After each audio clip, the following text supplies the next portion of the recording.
মানে এই নিউজ শুইনা আমি নিজেও টাস্কি খাই রইছি, মানে বিশেষ করে প্রতিবেদনটা দেখে। তাহলে মানে পৃথিবীর কি মূর্খা বানাইলো, আর বিষয়টা কেমনে হইলো ভাই?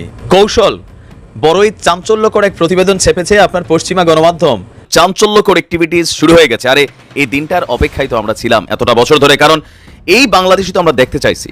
এই প্রথম মাননীয় প্রধান উপদেষ্টা প্রফেসর ইউনূস সরকার প্রধানের দায়িত্ব নেওয়ার পর একটা যুগান্তকারী সফরে যাচ্ছেন। এই সফর বাংলাদেশের রাজনীতির অনেক হিসাব নিকাশ, বাংলাদেশের রাজনৈতিক দলগুলো অনেকের কেবলা পরিবর্তন করে দিবে। যে ডক্টর ইউনূসকে বুঝতে হলে আপনাকে ফরেন পলিসি দিয়ে বুঝতে হবে। বাংলাদেশের সেনাপ্রধান ফিরেছেন, বিদেশ সফরে গিয়েছিলেন তিনি। সফর সংক্ষিপ্ত করে তড়িঘড়ি করে তিনি ফিরে এসেছেন। ফিরতে না ফিরতেই বাংলাদেশে সেনাবাহিনীর অ্যাকশনও শুরু হয়ে গেছে। সেনাবাহিনীর কি অ্যাকশন শুরু হলো সেটা একটা গুরুত্বপূর্ণ বিষয়। একই সিদ্ধান্ত নিল শিক্ষার্থীরা। সাব্বাস, শিক্ষার্থীরা যে হারে না এটাই তার প্রমাণ। শিক্ষার্থীরা কখনো হারে নাই, হারবে না। এবার লড়াই হবে বাংলাদেশের জনগণের জন্য, তাদের জন্য না। এবার লড়াই হবে বাংলাদেশের জনগণের জন্য। আমি ভিডিও ফুটেজ দেখাবো আপনাদের। ছাত্রদল একটা ভালো কাজ করছে দর্শক, সেটা হলো যে নর্থ সাউথের সামনে যে মারামারি ঘটনা ঘটলো ছাত্র দলের কর্মীদের সঙ্গে ওই সার্জিস আলমের সমর্থকদের, সেই ব্যাপারে তারা একটা তদন্ত কমিটি করছে। দেশে নাকি নারীরা খুব নির্যাতিত হচ্ছে, নারীদের উপরে নাকি নির্যাতন এখন অন্যান্য যে কোনো সময়ের তুলনায় বেশি করা হচ্ছে।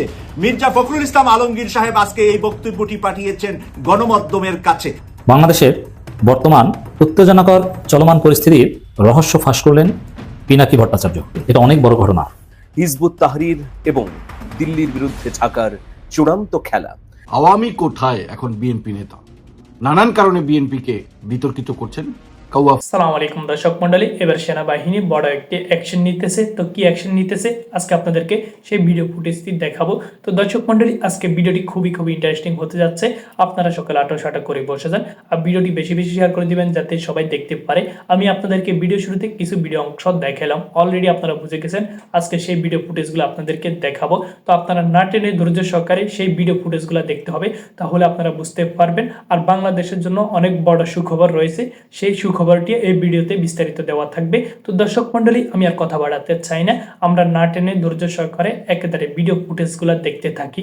দর্শক, গত 53 বছরে আমার দল আপনার দল প্রত্যেকটা দল যারা বাংলাদেশকে শাসন করেছে, আমাদের যারা শাসক সেবকের বদলে চেয়ারে বসার পর শাসক হয়ে যায়, সেই শাসকরা এই দেশে দুইটা শ্রেণী তৈরি করেছে।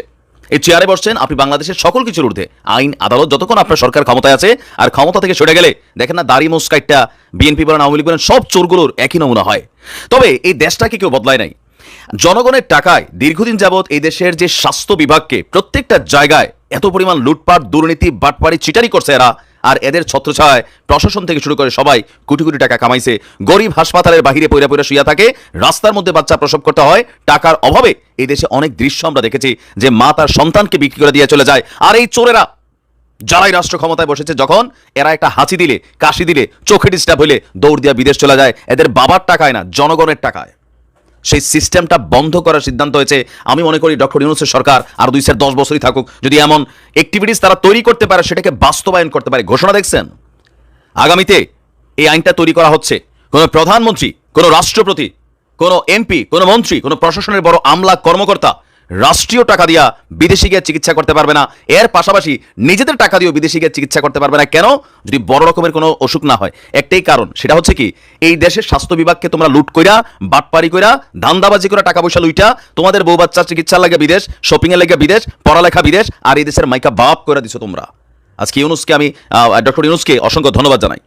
90 দিনের মধ্যেই স্বাস্থ্য খাতে ব্যাপক দৃশ্যমান পরিবর্তন হবে, এই ঘোষণা দিয়েছেন কে? স্বাস্থ্য অধিদপ্তরের অতিরিক্ত মহাপরিচালক অধ্যাপক ডাক্তার শাহ আহমেদুল কবির। লোকটার একটু শেয়ার করে পরিচয় করা যায়। দেখেন যেই ভাষায় কথা বলছে, এই স্পিরিটটাই চাই। তিনি একজন দায়িত্বশীল ব্যক্তি। আগে আমি বারবার বলি, বাংলাদেশকে সুন্দর করতে হলে যে সেক্টরগুলোতে যারা দায়িত্বশীল, একটা স্কুলের কমিটির যিনি প্রধান থাকবেন, স্কুল কমিটির প্রধান, তার ছেলে স্কুলে পড়তে হবে। মসজিদ কমিটির যিনি প্রধান থাকবেন, তার চরিত্র হতে হবে পজিটিভ। হাই স্কুল কমিটির প্রধান, তার ছেলে এই স্কুলে পড়তে হবে, তার ছেলে পরে প্রাইভেটে, স্কুল কমিটির প্রধান হয়ে রয়েছে এলাকাতে। আর আমরা যারা অভিভাবক আছি, মানে গরিব, ছোট লোক, মূর্খ, 550 টাকা খাওয়া এই জাতি, এরা বানাই দিয়ে বসে থাকে।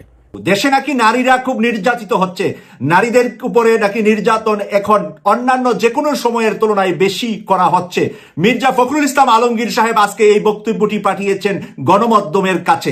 কেন উনি হঠাৎ করে গণমাধ্যমের কাছে বাংলাদেশে নারী নির্যাতন হচ্ছে এই কথাটি পাঠালেন? তিনি কি এটা ডোনাল্ড ট্রাম্পের কাছে বিচার দিলেন নাকি জাতিসংঘকে অবগত করলেন? কোনটা উনি করার জন্য এই পরিকল্পনাটা এঁটেছেন? উনি কি এবার কেয়ার হাসপাতালে শুয়ে শুয়ে এই পরিকল্পনা ভারতীয়দের সাথে করেছেন? কারণ আমি শুনেছি এবার কেয়ার হাসপাতালের মহা পরিচালক যিনি সবচেয়ে বড় চেয়ারটিতে বসা, তাকে নাকি ভারত থেকে আনা হয়, ভারতীয় নাগরিক। তাই উনি দীর্ঘদিন হাসপাতালে না, গত রমাদানের শুরুতেই উনাকে হাসপাতালে দেখতে পেলাম, আবার হাসপাতাল থেকে বের হয়ে এসে বলছেন বাংলাদেশে নারীরা মানে নিরাপদ নয়। আজকে আমি ইত্তেফাক পত্রিকা থেকে আপনাদেরকে হেডলাইনটা পড়ে শোনাই, এর থেকে আপনারা বুঝতে পারবেন মির্জা ফখরুল ইসলাম আলমগীর কি বলেছেন। রাস্তাঘাটে শিক্ষা প্রতিষ্ঠানে নারীদের হেনস্থা করার প্রবণতা বৃদ্ধি পেয়েছে, মির্জা ফখরুল ইসলাম আলমগীর এটা হেডলাইন করেছে। তারপরে কি লিখেছে? দেশে নারী নির্যাতন ও বিভিন্নভাবে হেনস্থার ঘটনায় তীব্র নিন্দা ও প্রতিবাদ জানিয়েছেন বিএনপির মহাসচিব মির্জা ফখরুল ইসলাম আলমগীর। তিনি বলেন, বিরামহীনতার কারণে বিচারহীনতার কারণে নির্যাতনকারীরা আরো উৎসাহিত এবং বেপরোয়া হয়ে পড়েছে।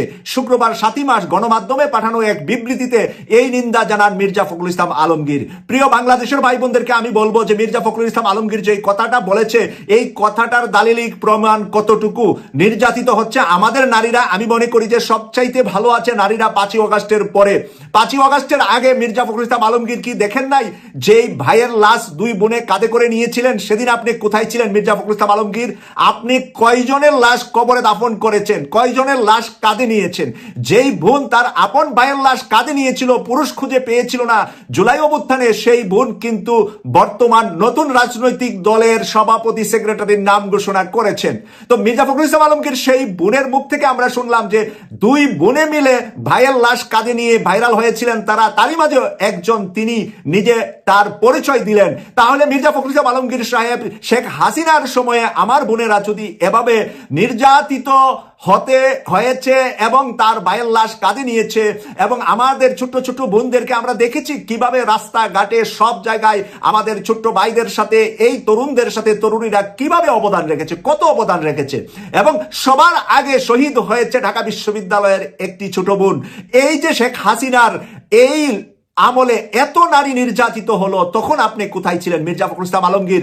আপনি কি বিশ্ববাসীকে জানাতে চান যে ডক্টর ইউনূসের সময় নারীরা নির্যাতিত হয়, এই কারণে বাংলাদেশের আইন কানুন খারাপ অবস্থা হয়েছে?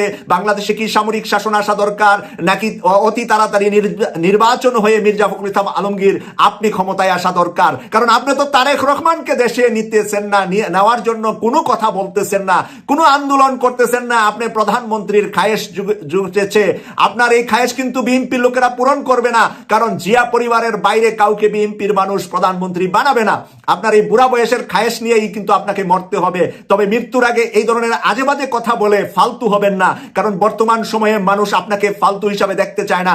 আপনার পক্ষে ছিলাম শেখ হাসিনা এবং তার সৌরাচারী কাউয়া কাদেরের বিরুদ্ধে আমরা কথা বলেছি মির্জা ফখরুল ইসলাম আলমগীর। আর আজকে আপনি বাংলাদেশটা যখন একটু স্মুথলি ভালো চলছে, তখন আপনি বলছেন যে নারীরা সবচাইতে নির্যাতিত এখন বাংলাদেশে, তারা নিরাপদ নয় বাহিরে, তারা নিরাপদ নয় শিক্ষা প্রতিষ্ঠানে, তারা নিরাপদ নয়। এই প্রথম মাননীয় প্রধান উপদেষ্টা প্রফেসর ইউনূস সরকার প্রধানের দায়িত্ব নেওয়ার পর একটা যুগান্তকারী সফরে যাচ্ছেন।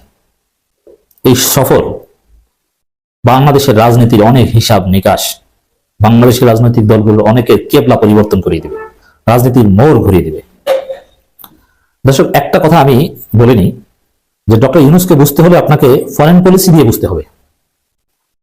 Doctor Yunus is mostly driven by international community. তিনি জানেন যে জনগণ তার সাথে আছে, এবং ইন্টারন্যাশনাল কমিউনিটিকে ম্যানেজ করে চলা বা তাদের সমর্থন নিয়ে চলা, এটা ডক্টর ইউনূসের একটা বিশেষ কৌশল। বিশ্ব সম্প্রদায় ডক্টর ইউনূসের পাশে আছে, এটা তার একটা বড় শক্তি, এবং ডক্টর ইউনূসের ইমেজ বা তার পরিচিতি সেক্ষেত্রে এটাই স্বাভাবিক। দর্শক, প্রথম দ্বিপাক্ষিক সফরে চীন যাচ্ছেন প্রধান উপদেষ্টা। মাননীয় প্রধান উপদেষ্টা কিছু মাল্টিল্যাটারাল গ্রাউন্ডে কথা বলতে বিদেশ সফর গিয়েছেন বেশ কয়েকবার, জাতিসংঘের জেনারেল অ্যাসেম্বলিতে গিয়েছেন, আরো বিভিন্ন সফরে গিয়েছেন, কিন্তু সেটা কোনো বাইল্যাটারাল সফর ছিল না।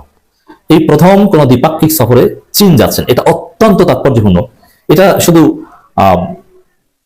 ইন্টারন্যাশনাল গ্রাউন্ডে, ডোমেস্টিক গ্রাউন্ডেও এটা তাৎপর্যপূর্ণ। চীন যাওয়া মানে কি? তা প্রথমে চীন, প্রথম সফরটাই শুরু, দ্বিপাক্ষিক সফরটা শুরু হবে চীন থেকে। এর মানে ভারতকে একটা বার্তা দেয়া, ভারতের কান্নাকাটি শুরু হয়ে যাবে। ভারতকে কিভাবে সোজা করতে হয় ডক্টর ইউনূসের কাছ থেকে শিখুন। তেল দিয়ে বাংলাদেশের সব রাজনৈতিক দলগুলো ভারতকে ভয় পায়, বিএনপিও ভয় পায়, জামাত ইসলামীও ভয় পায়। তাদের বিরুদ্ধে কিছু বলে না যে কি না কি হয়ে যায়, কিন্তু ডক্টর ইউনূসকে দেখুন, ভারতকে দৌড়ের উপর, মাইলের উপর রাখার সিদ্ধান্ত নিয়েছে। এই চীন সফর ভারতের, দেখেন ভারতের কান্নাকাটি শুরু হয়ে গিয়েছে। নরেন্দ্র মোদী, অজিত দেওয়াল, জয়শঙ্কর, এদের কি অবস্থা খোঁজ নেন যে ডক্টর ইউনূস চীন যাচ্ছে। চীন কি করে? চীন এমন একটা দেশ, অরুণাচলে যে সমস্যা এটা নিয়ে ভারতের বর্ডার ক্রস করে ঢুকে পাহাড়ের উপর উঠে ভারতের সেনাবাহিনীকে পিটিয়ে থাপ্পাইয়া লাথি দিয়া ওই পাহাড় থেকে ফেলে দেয়, লুঙ্গি খুলে নেয়, এদের জামা কাপড় নাকি খুলে নিয়ে যায় চীনের সেনাবাহিনী। তো ভারতকে এরকম শিক্ষা দেয় তারা। আর সে চীন যাচ্ছেন প্রধান উপদেষ্টা। দেখেন, প্রধান উপদেষ্টা শুধু চীন যাচ্ছেন বিষয়টা কিন্তু এখানে সীমাবদ্ধ নয়। বাংলাদেশের রাজনৈতিক দলগুলোর দৌড় কিন্তু এখন চীনের দিকে। কয়েক মাস আগে জামাত ইসলামের একটা বড় প্রতিনিধি দল চীন সফর করে এসছে। এখন বিএনপির একটা প্রতিনিধি দল আছে, ছাত্র দলের সেক্রেটারি চীনে গিয়েছেন, এসেছেন। আরো বিভিন্ন শিবিরের দুজন সাবেক নেতা গিয়েছিলেন, বিশ্ববিদ্যালয়ের শিক্ষক, এখন সবাই চীন যাচ্ছে। মানে বাংলাদেশের রাজনীতিতে ভারতের খাওয়া নেই। এমনকি বিএনপির মঈন খান যেটা বলেছেন যে বিএনপি ক্ষমতায় আসলে তিস্তা চুক্তি করবে চীনের সাথে, তিস্তা প্রজেক্টটা চীনকে দিবে। আচ্ছা, চীনকে তিস্তা প্রজেক্ট বিএনপি ক্ষমতা আসতে দিবে, তার আগেই যদি ডক্টর ইউনূস দিয়ে দেয় তখন খেলা তো তখনই জমে যাবে। অতএব ডক্টর ইউনূসের এই চীন সফর বাংলাদেশ